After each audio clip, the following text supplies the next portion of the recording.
오늘 말씀은 누가복음 12장 22절로 34절까지의 말씀입니다. 또 제자들에게 이르시되 그러므로 내가 너희에게 이르노니 너희 목숨을 위하여 무엇을 먹을까 몸을 위하여 무엇을 입을까 염려하지 말라. 목숨이 음식보다 중하고 몸이 의복보다 중하니라. 까마귀를 생각하라. 심지도 아니하고 거두지도 아니하며 골방도 없고 창고도 없으되 하나님이 기르시나니 너희는 새보다 얼마나 더 귀하냐. 또 너희 중에 누가 염려함으로 그 키를 한 자라도 더할 수 있느냐. 그런즉 가장 작은 일도 하지 못하면서 어찌 다른 일들을 염려하느냐. 백합화를 생각하여 보라. 실도 만들지 않고 짜지도 아니하느니라. 그러나 내가 너희에게 말하노니 솔로몬의 모든 영광으로도 입은 것이 이 꽃 하나만큼 훌륭하지 못하였느니라. 오늘 있다가 내일 아궁이에 던져지는 들풀도 하나님이 이렇게 입히시거든 하물며 너희일까 보냐. 믿음이 작은 자들아. 너희는 무엇을 먹을까 무엇을 마실까 하여 구하지 말며 근심하지도 말라. 이 모든 것은 세상 백성들이 구하는 것이라. 너희 아버지께는 이런 것이 너희에게 있어야 할 것을 아시느니라. 다만 너희는 그의 나라를 구하라. 그리하면 이런 것들을 너희에게 더하시리라. 적은 무리여 무서워 말라. 너희 아버지께서 그 나라를 너희에게 주시기를 기뻐하시느니라. 너희 소유를 팔아 구제하여 낡아지지 아니하는 배낭을 만들라. 곧 하늘에 둔 바 다함이 없는 보물이니 거기는 도둑도 가까이 하는 일이 없고 좀도 먹는 일이 없느니라. 너희 보물이 있는 곳에는 너희 마음도 있으리라. 아멘. 사람에게 의식주라는 것은 참 실질적인 문제입니다. 재산의 증식이 아니라 기본적인 필요의 충족 문제라면 사람은 절실해지기 마련입니다. 그런데 주님은 탐심을 물리칠 뿐 아니라 물질의 필요에 대해서도 하나님께 맡기라고 이야기하고 계십니다. 예수님은 사람들이 염려하는 것이 이상하게 보이신 듯 합니다. 너무나도 쉽게 의식주의 문제에 대해 염려하지 말라고 하십니다. 어떻게 사람이 실생활의 필요에 대해 초연할 수 있겠습니까?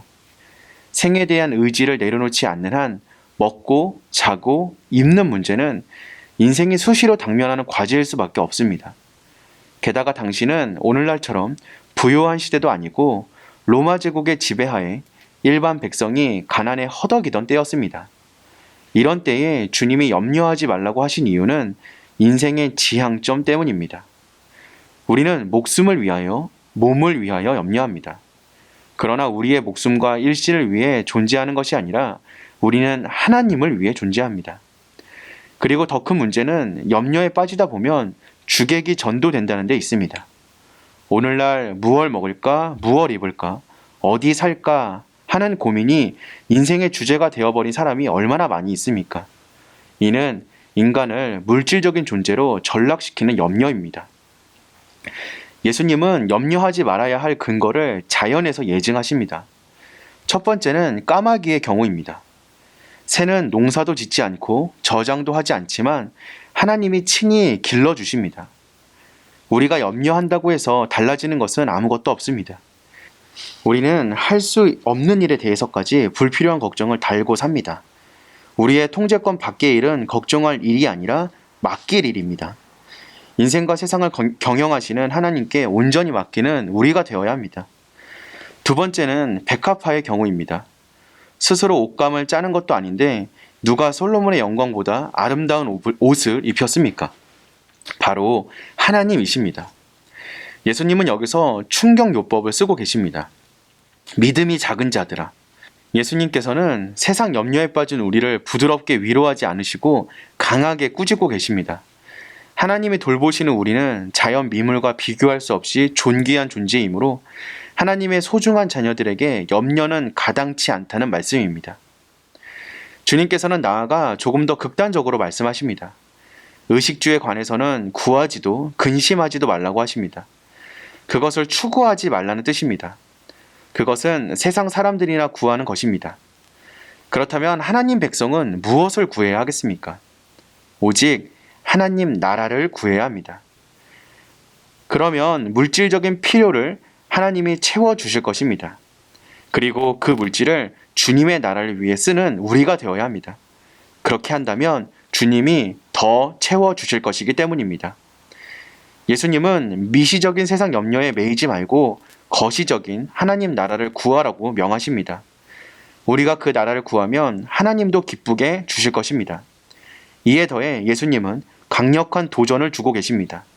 소유를 팔아 구제하라는 명령입니다. 천국은 소유가 아니라 나눔의 공간이기 때문입니다. 세상은 소유하려 들지만 천국은 기꺼이 나눕니다. 이 천국을 마음에 품고 살아가는 저와 여러분 되시기를 기도합니다. 물질은 손에 잡혔다가도 바람처럼 사라집니다. 그런데도 사람들은 물질에 매여 염려와 탐욕 사이를 오가는 일장춘몽의 인생을 살고 있습니다. 그러나 우리가 바라는 천국은 꿈이나 신기루가 아닙니다. 저 먹구름 위의 태양처럼 천국은 지금 보이지 않지만 영원히 실제하는 것입니다. 하나님의 나라, 천국을 믿는 믿음으로, 그리고 천국을 마음에 품고 사는 그 신앙으로 이 세상을 살아가는 저와 여러분 되시기를 소망합니다. 천국의 백성인 우리는 염려할 필요도 없습니다.